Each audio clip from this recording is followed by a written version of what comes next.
Good morning. It is Sunday. And that means that Gary is sideways. Yeah. Upside down is inside out. That's how we run it over here. When you're rolling up and you get ready to jump into the rotation.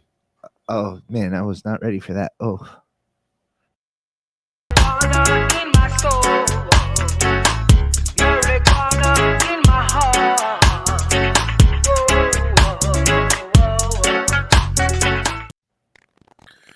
Well, welcome everyone for a very special episode of The Rotation today. I'm your executive director, Christopher Cano. And then, of course, we have our very unprofessional engineer and deputy director, Carlos Hermida, holding things down in the studio. I'm professional. I'm just very informal. And then, of course, broadcasting from parts unknown because he's in witness protection, that is our political director, Gary Stein.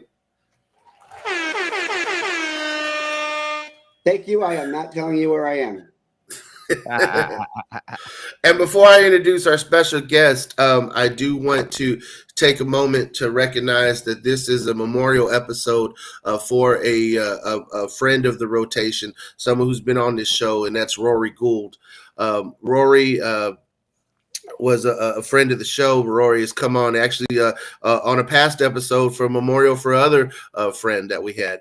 Memorial was the founder of ArborSide Compassion in Michigan, and definitely dedicated to quality and patience, which is why they won over 22 Cannabis Cups over the years. But our guest today to help us talk about Rhory, remember his life, is of course Jamie Lowell.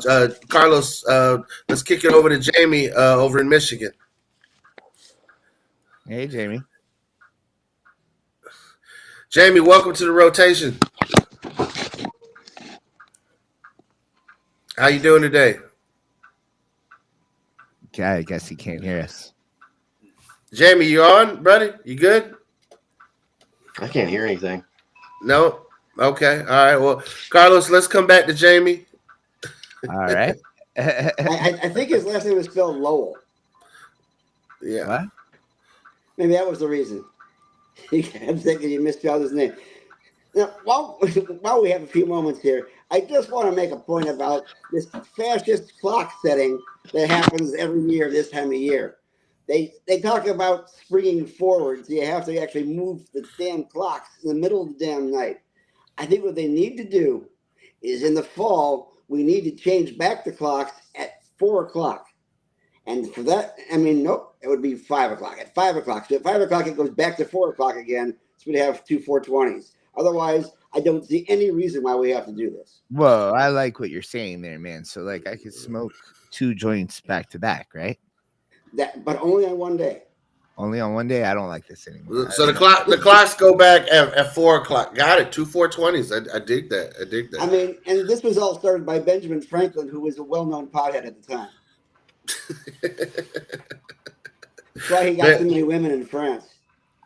It's also rumored that Benjamin Franklin was the modern inventor of cunnilingus.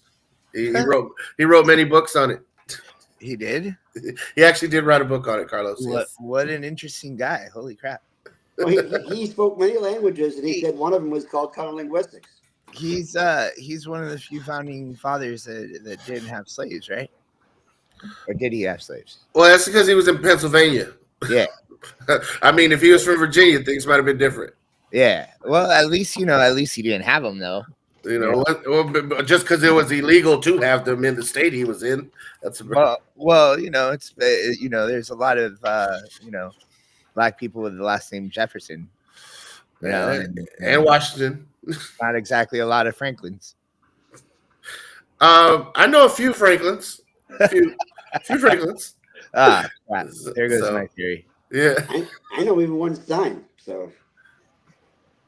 Oh man! Well, look, folks, here on the rotation, we try to keep it light.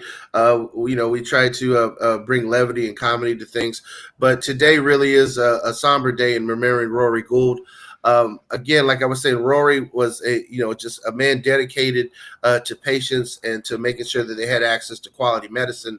And we wanted to bring on, someone who had worked with him in Michigan, and that's Jamie. Jamie, can you hear us? I can hear you, and I hope you Oh, can hear me. oh, great! You're coming in 5 by 5. So, Jamie, Wow. why don't you share with the folks a little bit about your experience with Rhory and getting to see what he really tried to accomplish in Michigan with his life's work. Yeah, I was working in Ypsilanti, involved in starting the first uh, dispensary or central location to help get medicine to people, with you working transparently with local government. And the town next door is Ann Arbor, which got going, right after us. So the story goes with Rhory, my recollection anyway. He was from the East Coast originally, and uh, during his own life and his own trials and tribulations, came to love cannabis, and he saw the action going on in Michigan, and he wanted to be a part of it. And so he came out and he found a place that had just been started that he could get in on and work with, ultimately called ArborSide. And he just obviously, from the beginning, from the time I met him, which was early on, right when he first got started in Michigan, the passion, his his love for being able to do this was just so obvious and palpable, and that never went away. He always maintained that passion till the end.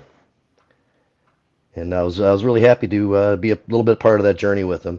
And unfortunately, his most recent passing is part of a long list of really contributory community members that we've lost here in Michigan over the last couple of years.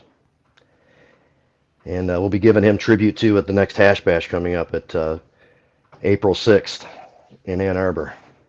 And how is John Sinclair doing? He is hanging in there. I just actually saw him about a week ago. I was at his house with his daughters, and he's ready for Hash Bash. He has got a few years on him, and so he's not spry, let's say, anymore, but he's still hanging in there, and I think if everything goes well, he'll do some performance at Hash Bash this year. It's an interesting event. I went there a couple of times. The last time was 1979, where I managed to get hit with paraquat by a passing joint. But that's another story altogether. Sorry to hear that. Things are a lot more tame now. Yeah, well, we at Michigan State used to smoke enough just to get us over to Ann Arbor, because we only wanted to have a chance at that $25 fine. Yeah.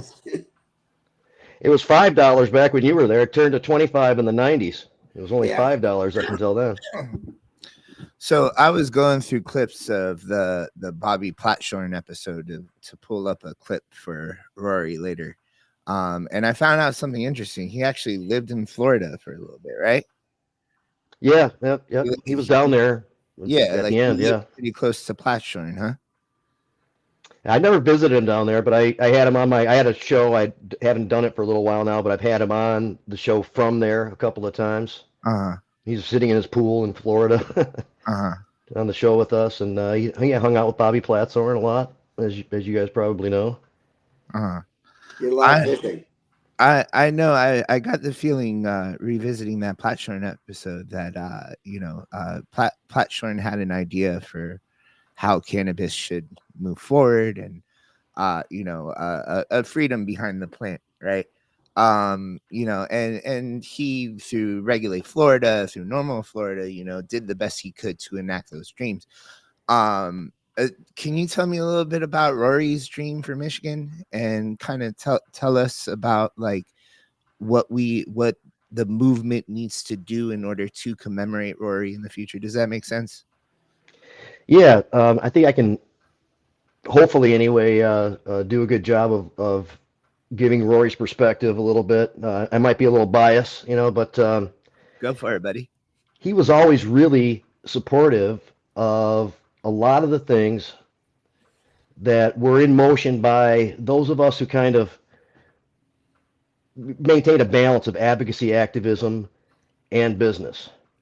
And he also kind of clung on to that. And Uh, I believe that the one of the biggest issues we've had in Michigan, and you hear it in every single state, is the big money interests, supplanting the efforts and using their resources and you know, connections in order to benefit themselves at the cost of other people participating. And we worked really hard to maintain the ability for people that wanted to get into the actual business to be able to have an opportunity to, even if they weren't, excessively wealthy or something like that. And he worked with us a lot on trying to keep the larger money interests at bay and to keep the opportunities available for people like him and us who wanted to participate, in this emerging industry. And that was important to him. He would either participate, let's say, directly in coming to rallies, that type of stuff, or he would donate to things like that. But he always maintained a consistent support for, better policies, better laws, and the ability to keep more participation in this emerging industry. And of course, needless to say, while maintaining all rights preserved and for individuals and things like that too. That without that balance, and I think for a lot of us, it wasn't really the effort wasn't going to happen if we weren't able to secure the ability just for individuals to grow in their own house, to possess cannabis, to pass it around, etc. I think Rhory definitely represented, a certain older demographic that started out as consumers before they were ever business people in the industry. And I think that that's really what moving forward, the industry needs to remember is that your customers are consumers, that, you can't always put profits over quality and over people. Rhory understood that, for many years, his consumers were also patients. They were sick people. And I think that was one of his big criticisms of the industry we have here in Florida is, we have these vertically integrated companies that wield a lot of political influence that cost millions of dollars to open up and operate. And the customers that they're pinching pennies on when it comes to quality medicine are sick people. And that's something that was just antithetical to what he stood for. He wanted to make sure that people had access to a quality medicine that they could afford. And, it seemed like he always wanted to deliver service with a smile. And I thank you for coming on, Jamie, and definitely, helping giving us a local perspective of what he had to say. So, and Gary's out there trifling around his goods like an old man. I don't know, Carlos, if you want to cut his camera off or we're going to zoom in. What's going on here? I don't know. He's wandering around like Joe Biden. I have no idea. Laying the cat He's supposed to be. He's gone. He's gone. I don't think he knows his camera's still on. Oh my goodness, that's hilarious. We'll keep him in the back. Well, yeah, we love Gary, but I don't know. I guess something came up. So, but Jamie, tell us a little bit about what Michigan has become in an adult use world. That's something that folks here in Florida are really interested about because we may have the opportunity to vote to become an adult use market this November. Yeah, and let's say that'd be a great thing, and it's just a matter of time, I think, where this is going to be the case everywhere. Michigan's got a pretty good law as far as they go. If we're going to, I guess, compare certain things, restrictions, prohibitions, the ability for individuals to participate in their own home, trying to preserve our former medical laws, which, of course, as you just mentioned, Rhory was a big part of. Rhory also got testing and some other stuff going before a lot of people did too, so he's really conscientious about that stuff. But the world of cannabis, I guess, just in general, it's a slow roll. So when you say legalization is coming, the devil's always in the details. And we have a great thing here going, but I mean comparatively, but a lot of us still feel like there's a lot of work to do. And to make it a lot better. And so it's good to, I think, notice where the incremental gains can be had, not at the cost of losing a bunch of other stuff, though, of course, and celebrating that, but just continuously pushing harder to make. I mean, I've heard some things come out of Florida that and I know that other states have done it too, like trying to put caps on THC numbers, and things like that. Just people are so ignorant to cannabis. Even people who are very well intended and supportive and would smoke a joint with you or whatever, still don't really understand cannabis. And if they're in a decision making capacity, will not make the right decision right away. So it's a really long, hard road to get the needle pushed, even after you've attained legalization. So I guess that's what's going on here. A lot of us are happy that we have some good stuff going on, and we hear about what's going on in other states and can compare some of that stuff. Although we do like what's going on in other states too, a lot of times. But we're just not, just I guess the message is don't be complacent. Yes, it's true that the needle's been moved forward, but there's so much more room to go, and that's what we're working on here in Michigan. That's one of the focuses of Hash Bash. That's an opportunity every year to assemble people at a rally, at a political rally, and to have the people who are doing the work or are trying to get the messages across or whatever the case may be, to have a forum and a podium to do that and to inspire others who might be interested in supporting. And we keep that going. Every year, like the last few years, the university has been, I don't know why we really need this. We got legalization already. We have to have the discussion. Well, there's still a lot of stuff that we're working on, and we're not quite there yet. So I'm not sure if that really answered your question, but I got that's the climate here. We're still working. I gotta say though, what you guys are saying about Michigan seems like you guys don't worry much about caps. You guys can grow at home. I might move to Michigan now. To be honest with you, this is bullshit here in Florida. Caps are stupid. I mean, you guys know that. I probably don't need to tell you that. The THC number doesn't really mean much as far as like how high somebody's going to get or how good the cannabis is or anything like that. So that's a stupid misfire right off the bat. Are a direct attack on cannabis patients, on the people that need it medically. It's a direct attack directly on them. It's not taken seriously. Yeah. The prohibitionists have lost, and then they've lost even their go-to arguments like the gateway theory. And so now their new thing is cannabis-induced psychosis, and then of course there's cannabis hypermesis syndrome. So they're trying any type of way to devalue the medical aspects of cannabis without realizing how medically important THC is, especially to people with cancer. And you also get this idea, the cannabis overdose. Somebody who smokes too much and then feels uncomfortable and panics a little bit. So then that's an overdose. Like they're in danger of losing their life. For that's what's implied when prohibitionists say that they're in danger of losing their life because of cannabis. Yes. Really, and Carlos, I have to drive one point home, and forgive me if this sounds insensitive or politically incorrect. So I'm prefacing it now. There's a trigger warning about what's come out of my mouth. But I am sick and tired of crackheads who are in recovery in positions of power in Florida, just coming down on pot. Like that's the reason that they started smoking crack. Okay. Why are they senators? Why is that like a good crackhead position?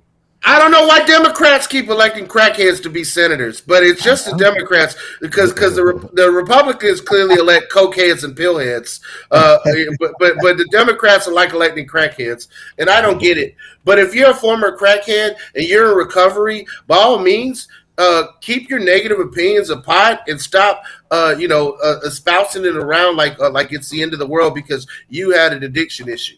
That is just. It's so irresponsible of someone to inflict their own personal weaknesses into denying other people access to a life-saving medicine. Very good point, Keno. Very good point.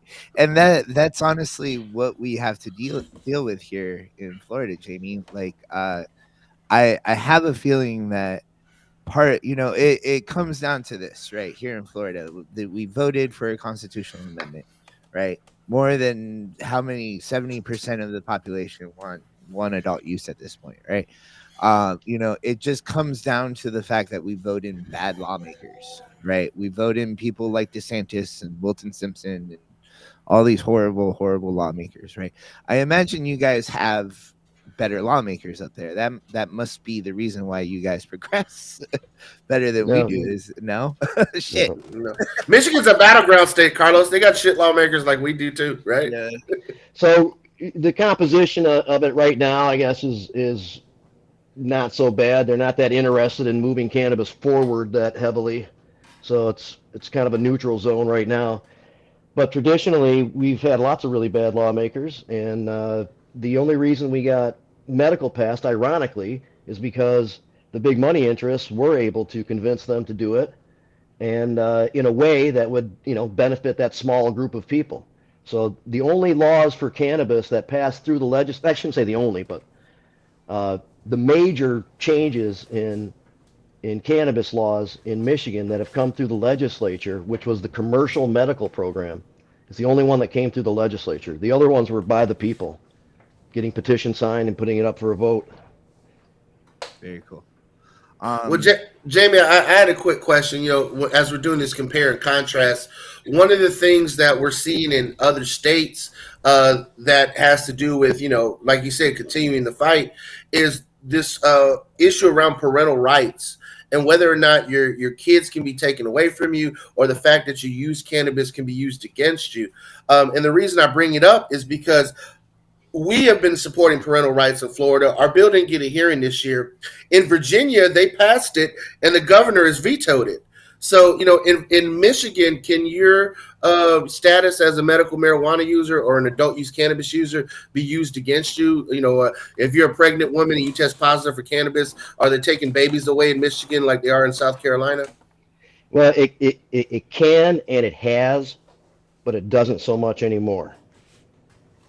One of the things we're working on is trying to get cannabis off of our state's controlled substances list. I know there's a push to move it on the federal list, which would help some things out potentially. Or that's another discussion, I guess. Whether it would help or hurt at 3. I think it helps, but aside from that, most states or all states have their own version of the controlled substances list. In Michigan, ours still sits as a Schedule 1, so it's still connected to health codes and criminal codes and things like that. And there are times when CPS and other law enforcement agencies and things like that try to, lean on that in order to enforce something. It was a few years ago now, but there was kind of a famous case here in Michigan. The Green family and baby Bree was taken on, cameras all over the place, news all over the place. The baby was taken for a legal Michigan grow in their house. And a lot of that spectacle, their lawyer was very good, a guy named Josh Covert, who I work with now in the industry. And they eventually got their baby back, and that didn't change laws, but the spectacle that was made out of it. In fact, it was on the last week tonight or whatever, the HBO show. They did a little clip about this on there, and that did help it out. A good friend in Michigan here, Josie, a few years ago gave birth, and she's an engine for a lot of nonprofits and really helping people. A great person to have on the show. She was friends with Rhory too. And when she gave birth, she had to go through that stuff. She had cannabis in her system, and they were threatening stuff. And some friends who were lawyers and things like that, were around, fortunately for her, and kind of guided that process through. And she didn't end up having her kid taken away, but that was a threat. And that stuff still happens even where we are now. It doesn't happen here as much. I hate to hear about it happening anywhere. And I hate to hear about these attitudes like, oh, that's okay. That makes sense. Yes, of course. If there's, a plant growing in the house, we must take the kid out of there. It's just this mindset there that's really ignorant and, needs to change.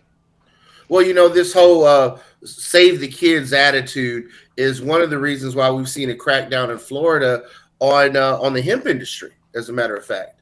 And that's something that is interesting to see, is that, the hemp industry really has taken off, essentially since 2019 around the country with the 2018 Farm Bill, reclassifying hemp as an agricultural product.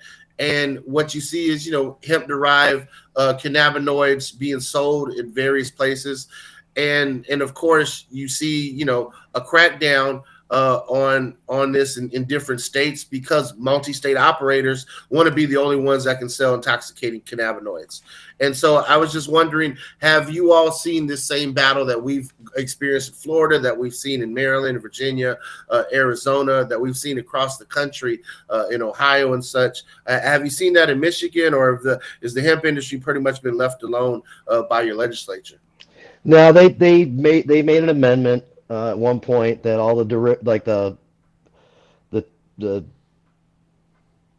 THC kind of derivatives, Delta 8, whatever, HHC, whatever these different things are, that if they're going to be sold, they have to be sold through the regular cannabis commercial market, which would mean that the process for making them would then have to be approved, which is some kind, I don't really know it, but some kind of like an acid wash or something like that. And it takes the CBD or some molecule and turns it into all these other things. And that would have to be approved, and then people could start doing it.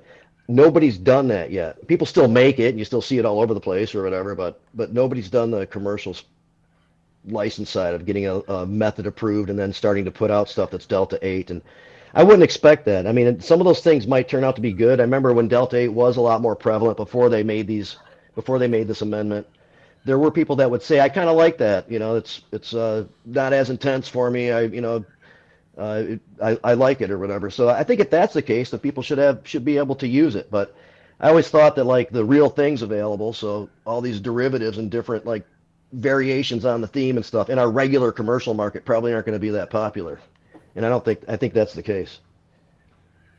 I think that's a point a lot of people even here in Florida are missing. Honestly, the demand for the hemp industry, if we just legalize, would go down. And quite honestly, Jamie, I don't know if you're aware, but I happen to sell things like Delta 8 and CBD here in Florida. Right. Cool. But like that's the truth is Cassell put that amendment that she had to withdraw where people with hemp permits would be grandfathered into adult use. That fucking amendment passed, I'd be perfectly happy.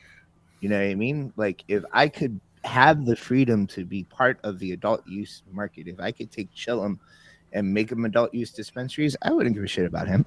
I really wouldn't. Right. To be honest with you. I'm sure there's the THCA thing. I'm sure you guys are all aware of too. That still gets utilized. Yeah.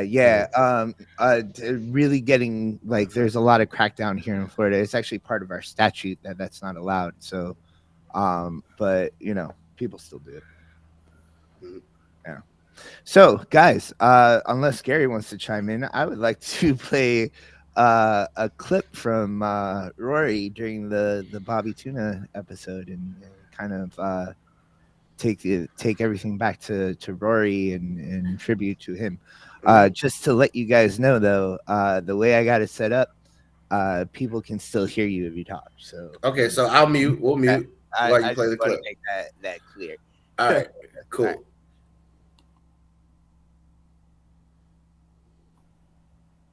You share like I understand that what's happened is tragic, but I think it's very important in these times to really think about a celebration of life.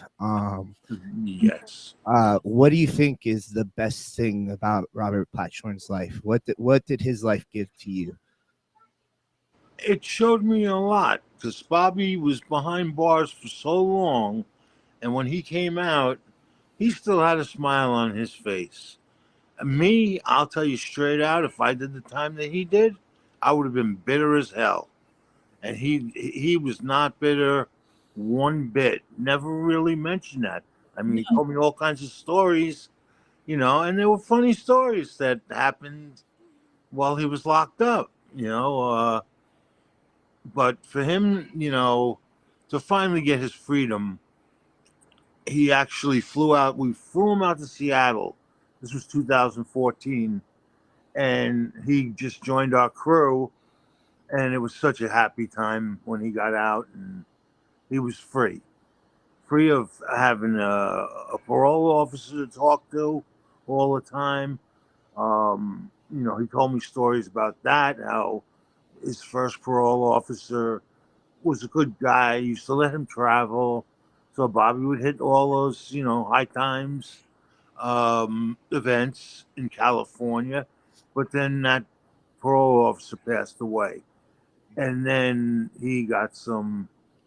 Can I say dickhead on this? Oh yeah. Yeah, he got some dickhead as a parole officer. You can be as salty as you want. I mean, fuck it. All right. Well, Who gives a and shit? that guy would not let him travel anywhere. So he was stuck in Florida, and then finally he got released.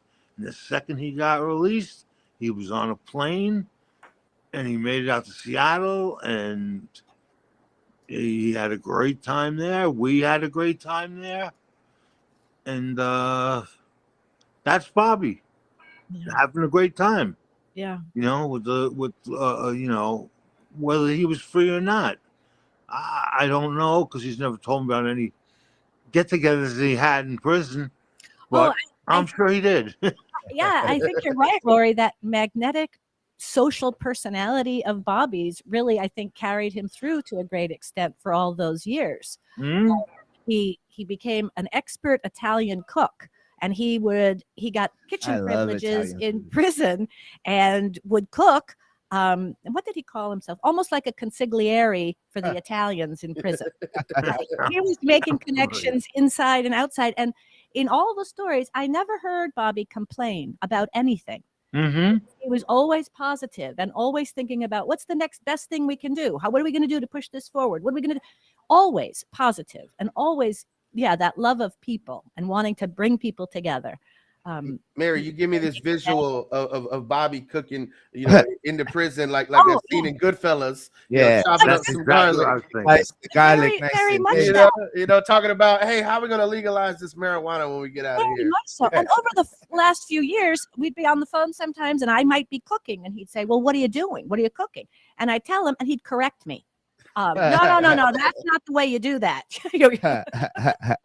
Well, Lenny was the good cook in the family there. Well, Bobby learned a lot somewhere along the line. He was a pretty good guy in the kitchen, I'll tell you that. His wife was a great cook. I mean, and they would invite me over, and we'd have it was like she cooked just like my mother. Yeah. That was a very big treat. It was great hanging out with the two of them. But then, what happened with Lynn, that was very unexpected too. I mean, she wasn't doing well, but she went in for surgery on her shoulder and never came out, and even that, Bobby, he's upset, but he never showed it. Here it is. He finally gets some freedom, and he loved her so much. Oh, so much. Yeah, I mean, being with her since 15 years old, I mean, and even with that, though, he didn't complain one bit about it. He was just, I think, happy that he had the time with her that he did. Yeah, I think Right. I was a little jealous of their relationship was so good. And I was like, I wish my relationship was so good like that. Right. Yeah.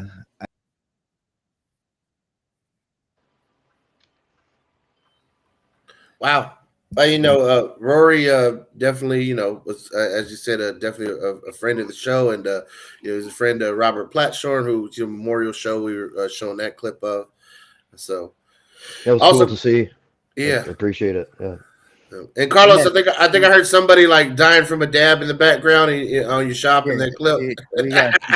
We got people dabbing in the background. So that was live. Okay, as you were saying earlier. That was some classic Rhory in there, though. It's like live, and he's like, "Hey, can I say dickhead?" I thought that would be, probably one of the most entertaining parts of the clip. But I really wanted to choose a clip where he spoke about the freedom and the joy he felt from Bobby Platshorn. And it's like to think that maybe Rhory's free now too, and hanging out, eating some Italian food with his buddy. Yeah, I mean, we don't know what's next for us on our journey after we leave this world, but we like to think hopefully that Bobby and Rory are sitting somewhere where there's a big milk and a J, enjoying trying to catch some fish somewhere up in past the pearly gates. Well, I'm gonna just go ahead and take Gary off here. Yeah, Gary probably has some technical difficulties today. It happens. So, well, Jamie, what are your thoughts on just how things are going to move forward? I mean, without Rory, is ArborSide going to continue its day to day? Those are questions I think folks have when they build up these great institutions that serve people. Is are they going to survive past the founder's lifetime? Well, Rory hasn't been involved in ArborSide for a little while, so it'll continue on as is. His former partner Stuart is still there. There was, I mean, I won't get into it. There was a little tension and stuff through that whole process with him. But you guys know Rory. He maintained a good attitude, and he had some plans, I think, still to work on some stuff with that. But he still got through it okay. But yeah, ArborSide is going to go on. It's already been kind of separated from Rory for a while. Well, it's nice that folks can, still like Rory can leave a legacy that lives past them, and I think that's important. Mm-hmm. And I think he'll be remembered for sure. We're gonna, like I said, he'll be part of a particular tribute to remembering a lot of our fallen heroes here in Michigan in this movement in this community. Yeah. I think that's probably the biggest thing about cannabis activism. It's really been seriously organized in this country since the Controlled Substances Act, since the 70s.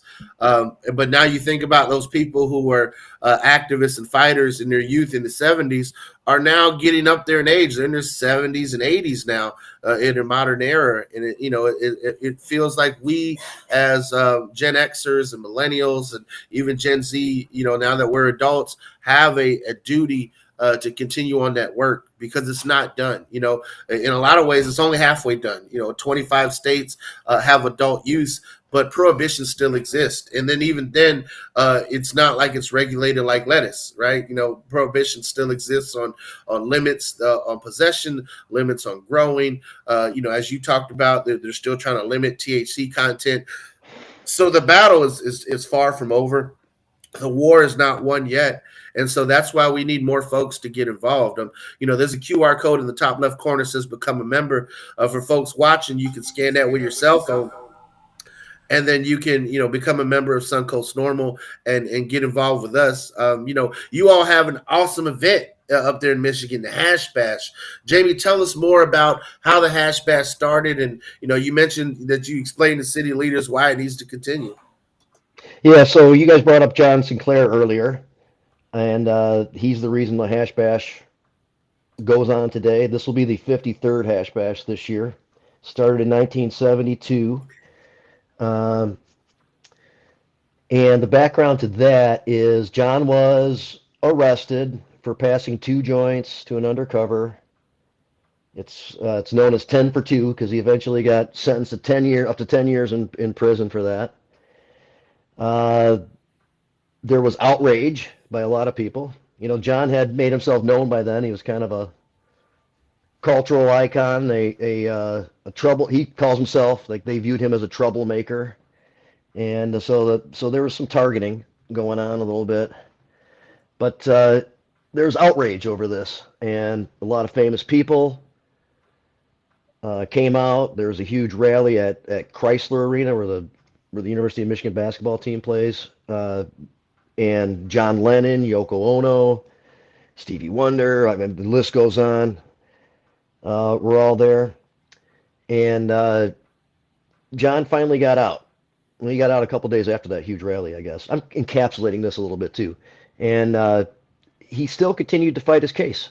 I mean, for all intents and purposes, he could have just let it go and he would have been still free and okay. But he continued to fight his case to the Supreme Court and won. And as a result, there were no laws about cannabis in Michigan for about 3 weeks. It was completely abrogated. And it was the day before the lawmakers all, scurried to get together and get more laws in place right away, obviously. And the day before those were going back into place, Hash Bash started. People assembled there and with the point of letting the man know that they're going to continue to use cannabis and whatever, no matter what the laws are. And John told me that there were some people that gathered there the year before, and that was kind of the idea, where the idea was from, but that's where it got started. John's wife at the time, Lenny, who's also kind of a world-class rock photographer, a great artist, and they're not together now. They're still friends, but they're not together now. She was right there with him, and John will say that she did everything he did except have to go to jail. So John and the people he was working with, and in response to the harsh penalty of just passing 2 joints, is what got Hash Bash ultimately started. And 53 years later, a couple of stumbles here and there, but it's gone down every year since. Well, I think it's important for people to, in the modern era, to really realize that cannabis was counterculture back in the day, that it was not accepted by the vast majority of the United States population. And that, a lot of these cannabis cultural events that we have were essentially, fuck yous to the prohibitionists in power and to the the powers that be. And they continue on to this day. In a lot of ways, you have like the National Cannabis Festival in D.C.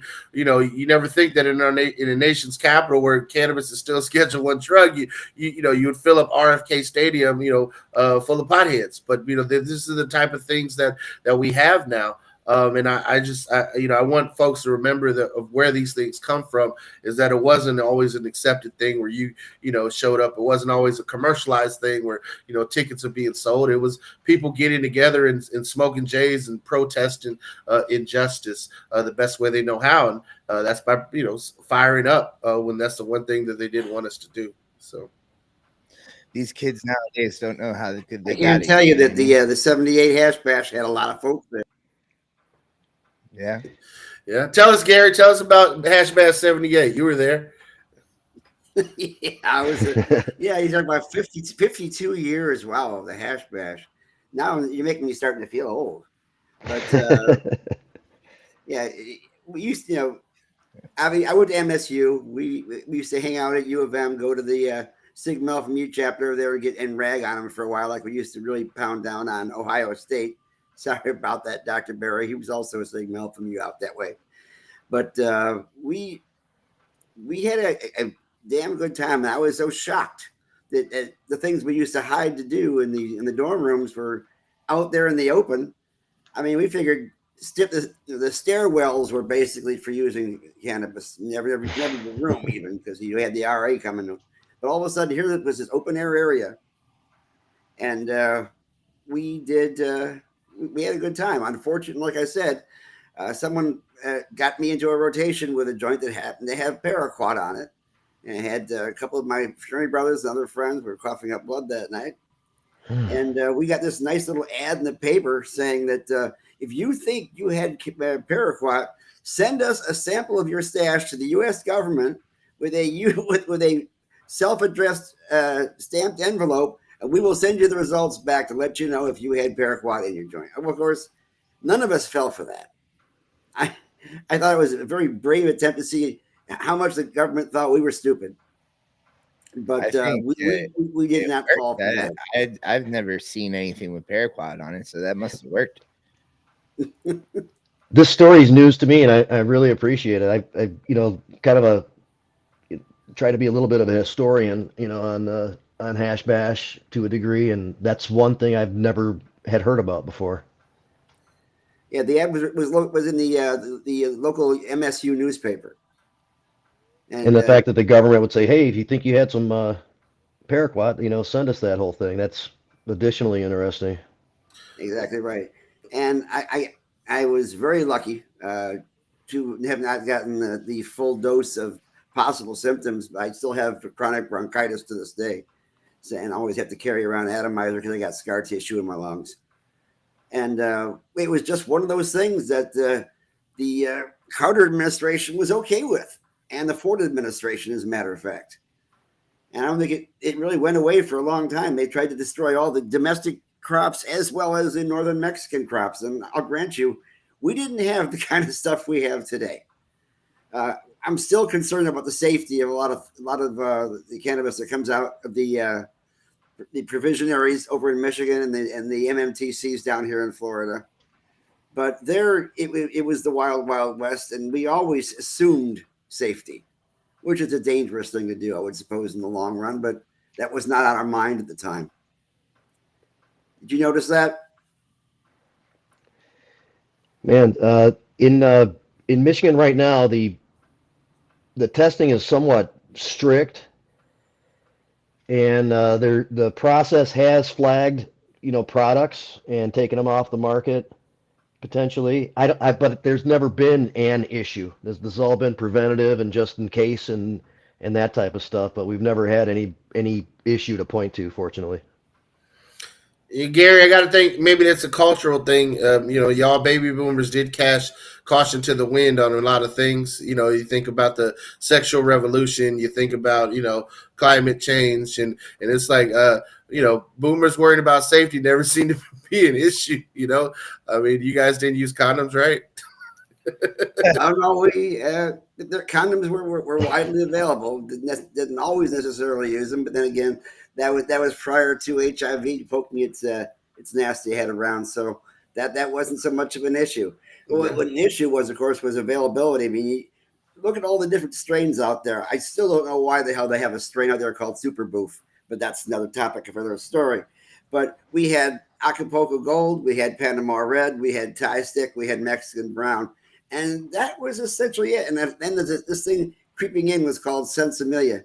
That all of a sudden didn't have seeds in it, which was remarkable. Yet here in Florida, we actually had a grower who was already taking all the stems and seeds out of his supply that he sent it out.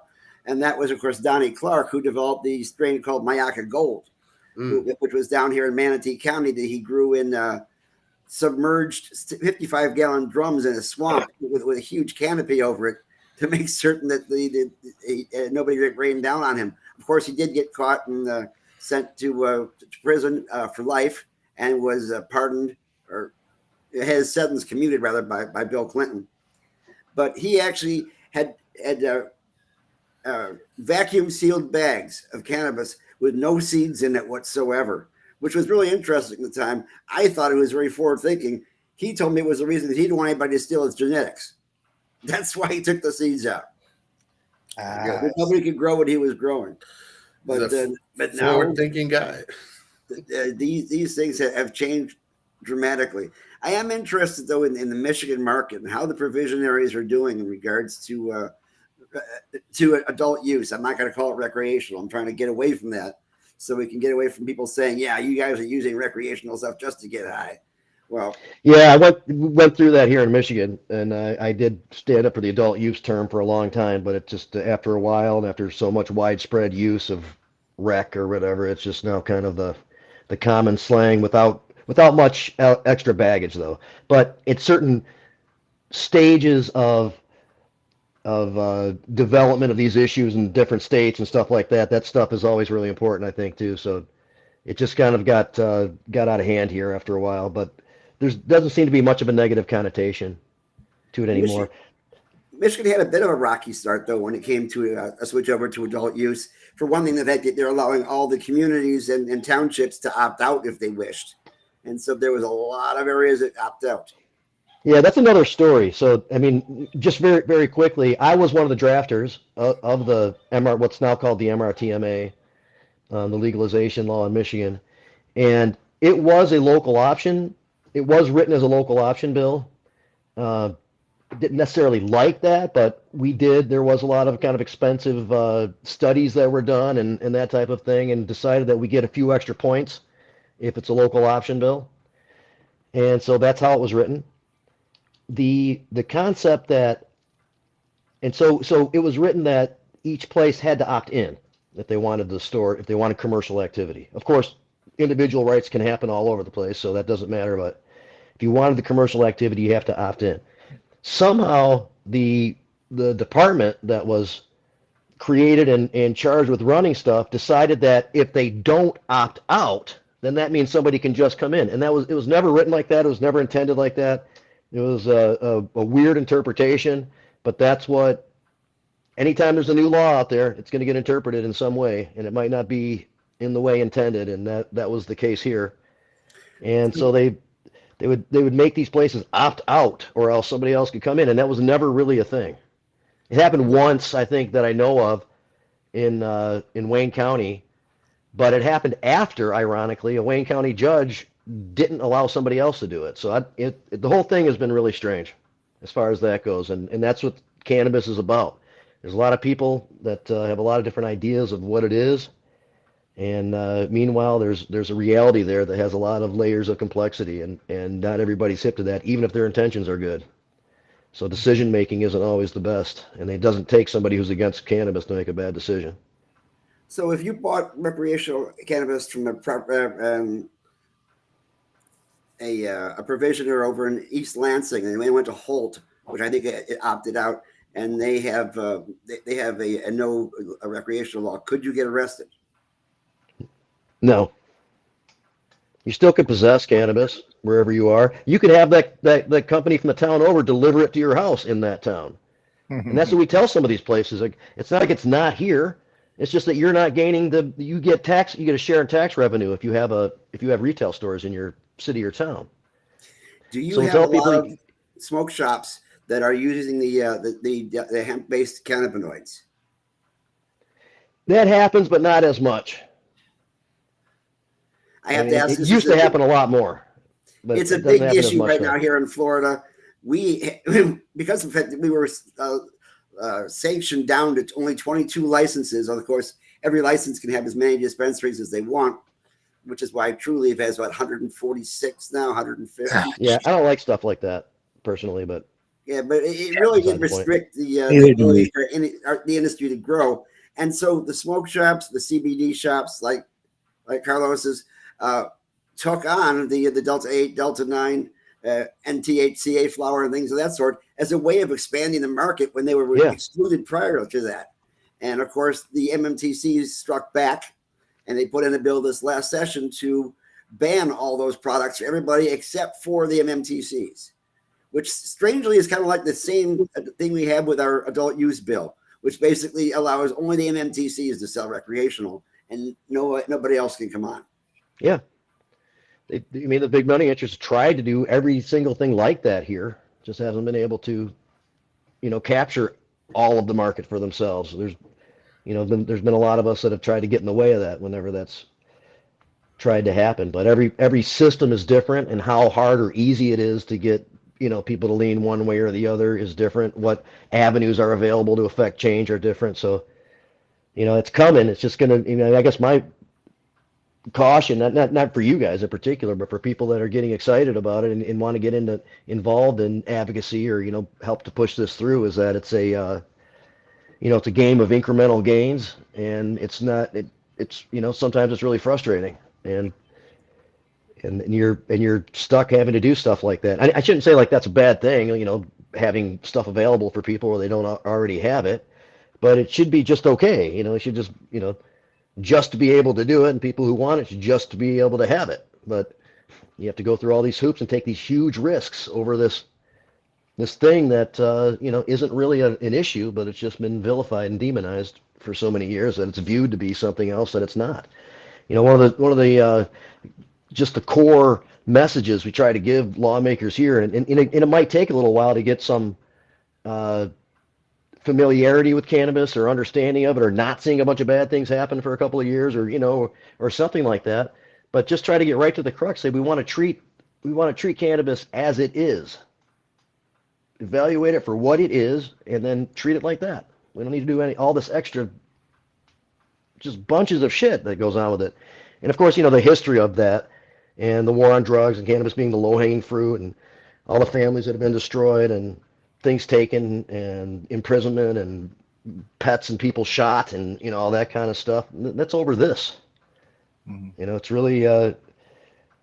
It's really mind blowing to know that. And somebody brought up earlier that how a lot of the young people don't haven't been around to to experience a lot of this. That's true. I mean, in Michigan, I've worked with people who are in their younger 20s, and all of their, adult life and most of their childhood was, there was some acceptance or legality or something going on that was a move forward from a lot of the stuff that we had experienced in the past. And I'd so actually there's all talked these to weird perspectives out there, and it's hard to get this to come together.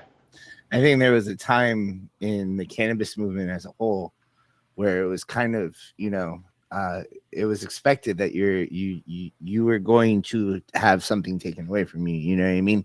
Like you were under threat of arrest. You were going to possibly go to jail, but you had to stand up for your freedom. You had to stand up against really it's bigotry. Looking at these people that consume the plant and looking down on them for consuming said plant. It's bigotry, in my opinion. And, and really being a cannabis activist at one point was standing up against that bigotry.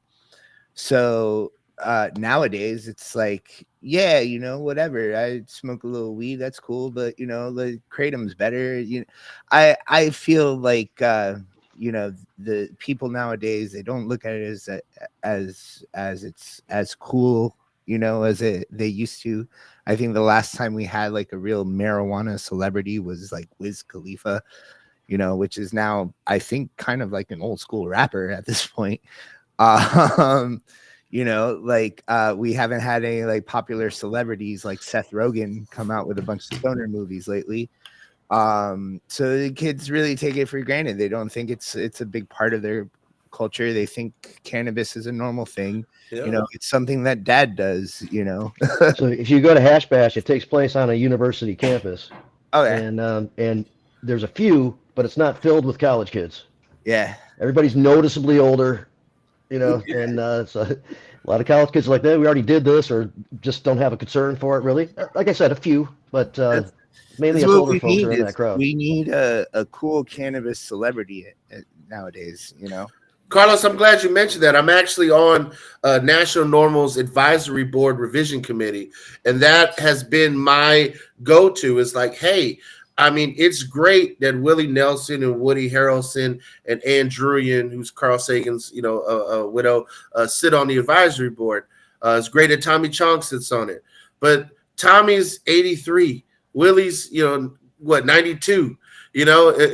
So you're right. Where do people relate? I think the youngest cannabis rapper, I think, is like Bad Baby. So you're right. It is definitely something that we have to do as an activist community. Do a better job of really having a new generation step up and utilize their voices for change. Because in a lot of ways they've been spoiled. I laugh at the Tom Segura joke. Dad used to get in cars with strangers to go buy weed and go to a random trailer in the middle of nowhere. And then the kids are like, "What? You don't go buy it at 7-Eleven like everyone else?" It's a good point to say that this generation has Bad Baby, who's probably rapping about Xanax and lean, just along with cannabis. and we had like Cypress Hill, who Dr. Green Thumb. Yeah, like dedicated whole albums to why this plant should be legalized, and took risks, with their career, made music that wasn't right for the radio. You know what I mean? Like went on SNL, got banned from SNL because they want to spark up a joint right there on the stage in front of the world. The people don't take these steps anymore, and they don't think, and honestly, the public doesn't think steps like that are cool anymore. And we need to get back to that. That's our job, guys. Our legislators still only know about Cheech and Chong, which I guess is good for us. I mentioned the guy who was running for the Commissioner of Agriculture a couple of years ago had said, we want to make sure that we don't get a bunch of Cheech and Chongs coming to Florida to start up little shops. And of course, we told that to Tommy when he was on the show. He thought that was absolutely hilarious because, he came from Alberta, but he went down to Detroit. And he was living in Detroit for a while as a Motown baser before he went ahead and got involved in the Cheech and Chong Act. Yep. And in fact, they gave him in this. Tell me if I'm correct. He got the key to the city of Hazel. I'm Hazel calling it Park. Hazel, Kentucky. Hazel Yeah. Park. He did. Well, as we close out this memorial show for Rhory, Jamie, tell folks a little bit about, your activism, what you're doing, how they can get in contact with you. Well, I'm personally on all, the common social media things, just Jamie Lowell on Facebook, Lowell.Jamie on IG. I currently am an operations guy for a chain of retail stores in Michigan called Meds Cafe, but I do work with Michigan Normal. In fact, I just joined Michigan Normal. One of my best friends who just passed away of cancer a few months ago was the executive director, and I kind of joined this reboot group in tribute to him. And we're working with a lot of really good people to make that primarily a consumer advocacy group in Michigan. And I work with the Michigan chapter of ASA, Americans for Safe Access. I'm one of the executive directors on the John Sinclair Foundation. That's to preserve a lot of his works, his history, his heritage, to help out his family. He never really made anything off of any of this stuff over the years. He maintained being an artist and doing shows and appearances and things like that. And he's written books and stuff. But from this whole cannabis contribution, he hasn't really made much. So the foundation helps to address some of that. I'm also the coordinator for the Hash Bash Rally that we've been discussing here quite a bit. And I don't know, probably some other stuff too. I had a show for a while, but when Rick died, I kind of quit doing it. But I'm going to come back on, I think, and concentrate on take about a 10-year block, 2008 to 2018, and go deeper into some of the history in Michigan on cannabis reform and how we got there.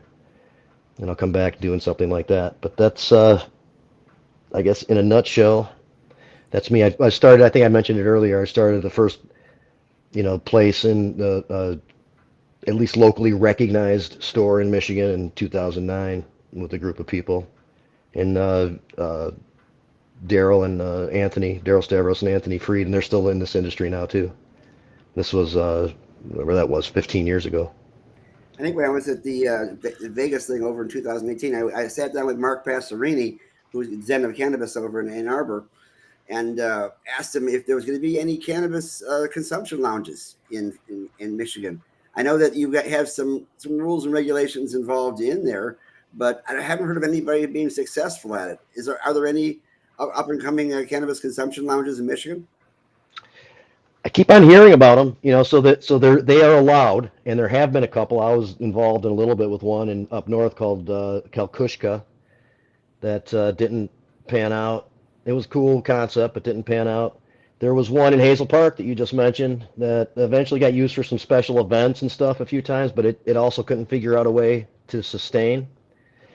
And I just heard of one that's going to open near me here. I live in Ferndale. I'm right by Detroit. On Woodward, that will have a record store in it. It'll be a social use lounge, but with vinyl in it, that people can check out or whatever. So that all these things. Oh, there's one in Muskegon that was going to have a bowling alley and a restaurant and all this stuff. That's Muskegon. Keep on hearing some good ideas, but nothing ever really pans out. And the way that it's set up just doesn't make for a really obviously good model that could be used in order to make it worth the time and effort. Yeah. There is an effort now. There's a woman who's going to be speaking at Hash Bash. Wish I could think of her name at the moment, but she's making a little bit of an effort to get to the department to try to make it so that only when cannabis is going to be sold at an event does an extra license or a situation really need to be achieved, through the state or something. And if it's got an event where there's people 21 and older and otherwise adult activities taking place there, that people could just smoke pot too, and it happens all the time anyway. So it's not, you're just kind of codifying what reality a little bit in that sense. But there are events that you can have, and you can have people selling it and smoking it. But even for just a using event, so to speak, there still is a special license that you have to get or something, and that's just stupid. So there is kind of a movement to get rid of that and leave it for if there's going to be like a satellite store that's that's at an event selling their stuff, then that has to be somehow licensed or approved for the state, know that they're doing it or whatever. But if somebody just wants to use at an event, then we shouldn't have to jump through all those hoops. In fact, people don't anyway. So just kind of codify what the reality is. But yeah, I mean, I don't think there's any right at this exact moment. Only plans for the record store one is the only active thing. I'm sure there's all types of things being discussed all over the state right now, but it was designed in a way that it's just not conducive to sustain it. Well, hopefully it's the same guy who had Sam's Jams back in Ferndale back in the day. Yeah. Yep. My wife worked there, actually. Yes, well before I knew her, but yeah, she worked there. You Michigan guys, you're awesome. Well, we appreciate you coming on the show, Jamie, and we appreciate you helping us memorialize Rhory today. Yeah. Again, for those watching, this is a memorial episode dedicated to Rhory Gould, who was a trailblazer in the Michigan markets, and making sure that patients had safe access to quality medicine. And, as we move forward here in Florida and beyond, there's a lot to be learned from folks like Rhory, who set an example. Jamie, you're doing great things out there in Michigan. And so, and we appreciate our sister chapters in other states being able to come on the show and share their experiences and stuff. So shout out to Michigan Normal for all the great things that y'all are doing. Even though you have adult use, even though you have home grow, as you said, there are so many other things to get us to a space of real freedom and consumer advocacy that needs to happen. I sit on the national board of Normal. I just got reelected to a 3-year term. I was actually finishing out Norm Kent's term, who had passed away. And now that I'm on this 3-year term now, my next 3 years at national, I'm definitely dedicating to many of the things we've talked about, and bringing awareness to the next generation and making sure that Normal is the premier consumer advocacy organization in the country as we move forward with seeing adult use spread across the country. And on that note, Jamie, we'd love to have you back on the show sometime. So thanks for jumping into rotation with us today. Carlos, as we close out, I think it's time for the normal news.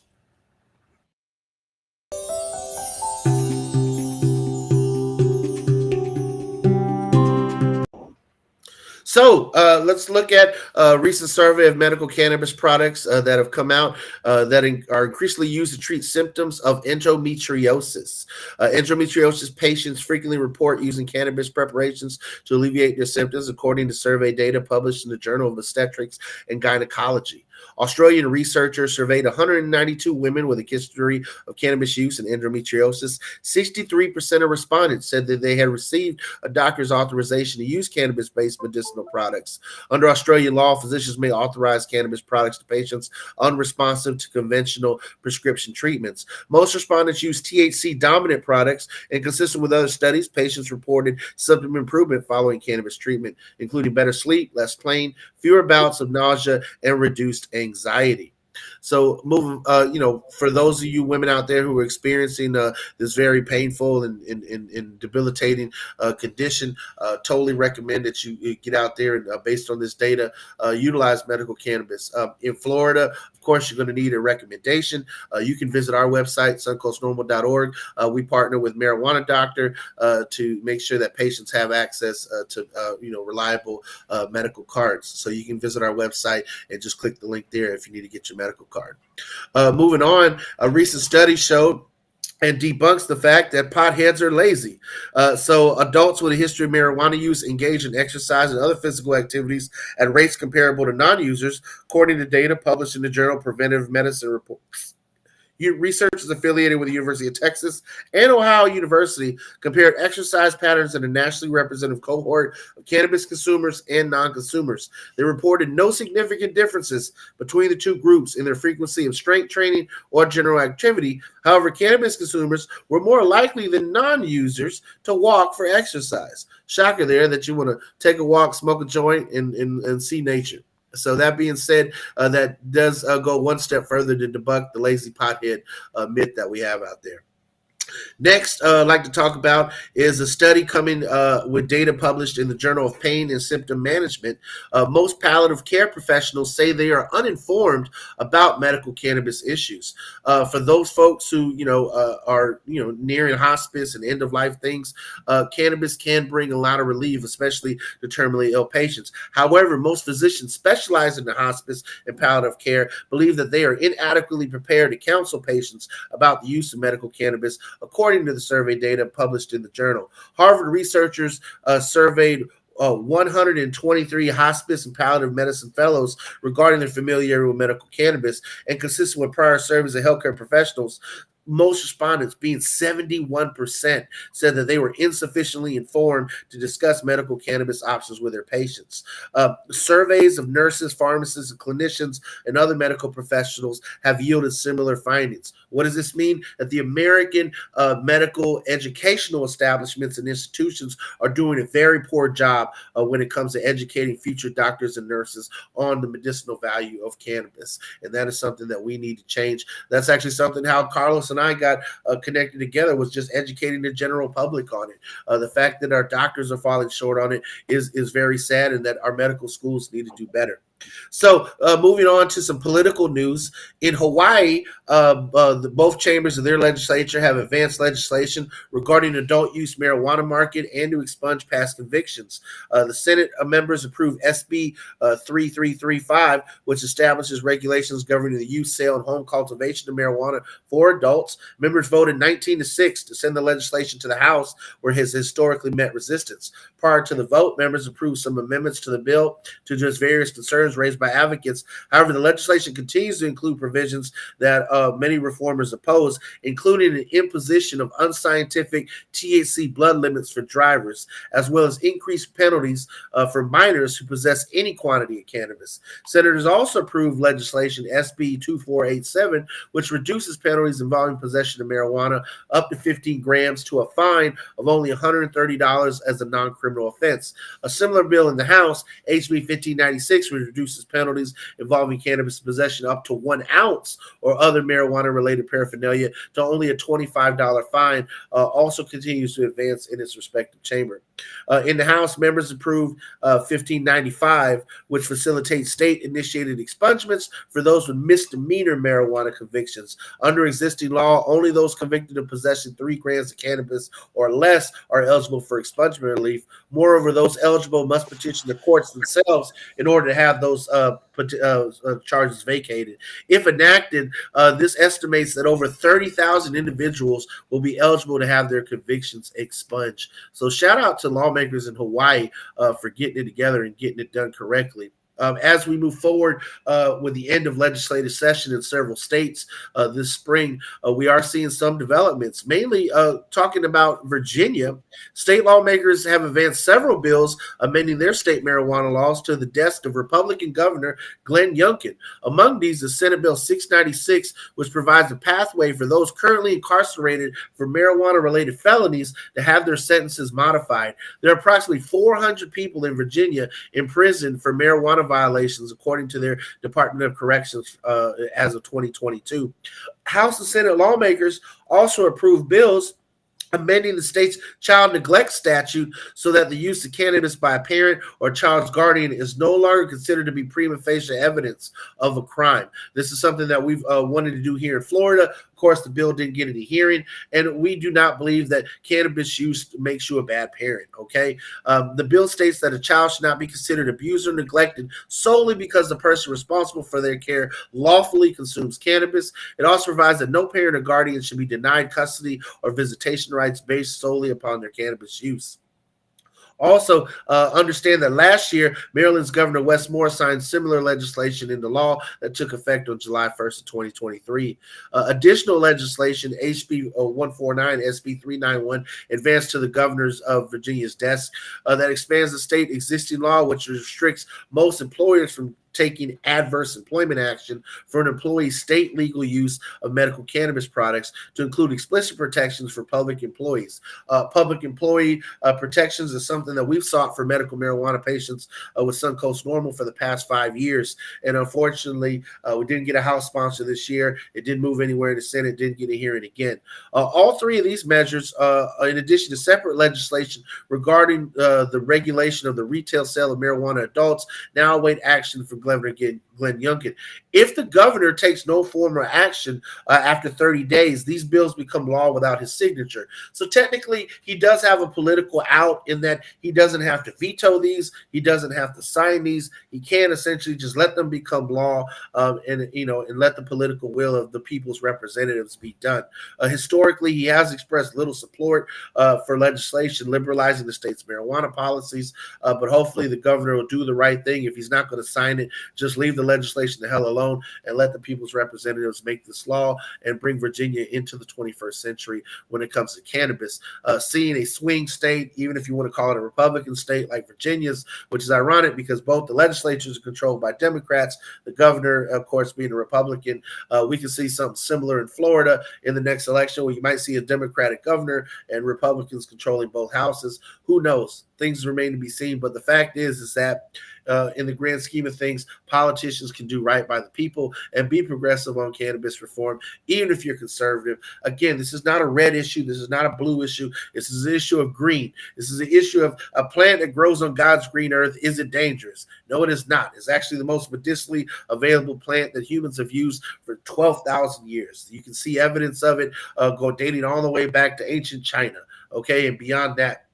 Look, as long as humans have had agricultural, products in the agricultural revolution, they have cultivated cannabis. We see archaeological evidence of it, and the fact is that we need to do a better job if we're going to base policy in this country on scientific data, which is something that we've always tried to take a modern approach to, rather than just basing it on feelings and basing it on rhetoric. And we need to adopt policies that are based in science when it comes to cannabis. Again, limits on cannabis in your blood does not show impairment. There's a big fight here in Maryland, which I testified alongside National Normal's Deputy Director Parlamentano. We were trying to explain to Maryland lawmakers, look, your analysis in itself is an outdated type of testing. If you're in a state that has adult use, if you're in a state that has medical marijuana, then trying to piss test someone when they could have smoked a month, 2 months, 3 weeks, 3 days before they utilize it is no way to show impairment on the job. And so we need to address better ways to show impairment. I mean, there is literally programs that you can download and use with an iPad that is a 90-second test to show if someone is impaired. So there are resources out there for the private sector, for businesses, to protect themselves, to protect their customers, to show impairment. And you do not have to intrude on people by drug testing them, by using outdated drug tests. And the fact is that your analysis itself no longer makes any sense in a world where prohibition is not absolute. If prohibition is the absolute law, then yeah, your analysis makes sense in that it shouldn't be in your bloodstream or your urine stream anyways. But that's not the case. That's not the times we live in. So we need to get rid of these outdated tests, which do not, again, they only show that you have metabolites of THC in your bloodstream, in your urine. It doesn't actually show that you're actually impaired. And we see these things in, them trying to develop roadside tests for cannabis. All in all, none of these things are scientifically accurate. Again, the best way to test impairment is, of course, as I said, to utilize these simple programs you can download on an iPad, which detect motor skills and such, rather than actually trying to find some way to blood or urine test people, or try to use some type of saliva test. I mean, you can smoke a J in the morning, and then you can still show up on a saliva test a few hours later. As a matter of fact, cannabis, a typical high can remain in your system anywhere between 4 to 6 hours if you got some really good bud. But the fact is that after 2 hours, most people are fine. And we've shown that even most studies show that even when people are high and they're driving, There's actually less accidents in some of these studies. So that being said, the whole reefer madness around people getting high, around people operating motor vehicles, is just more prohibitionist rhetoric to hold on to failed policies, to continue to arrest people, to continue a fascist policy, which, as you know, Jamie said earlier, has destroyed families. The war on drugs has been something that's been detrimental to so many folks, which is why you hear stories and you hear programs of restorative justice that have often been advocated as we move forward for adult use. Now, let me be clear as we talk about Florida, there is no restorative justice in the Smart and Safe Amendment. There is no home grow in the Smart and Safe Amendment. What the Smart and Safe Florida Amendment will do in Florida, for those of you voters listening, is allow the existing licensed MMTCs and other state licensed entities, which means it leaves it open just with a little bit of language for the legislature to give out additional adult use licenses if they saw fit. And that's it. Essentially will allow the existing medical marijuana companies to start selling to people 21 and over without a doctor's recommendation. If I had to break it down for the common man to understand, it's the difference between having to get a doctor's prescription for ibuprofen or being able to just walk into Walgreens and buy it. And that's essentially what essentially an adult use system in Florida is going to look like. Is you'll be able to go in, walk in, and get it without spending $200 and $300 on a doctor's recommendation.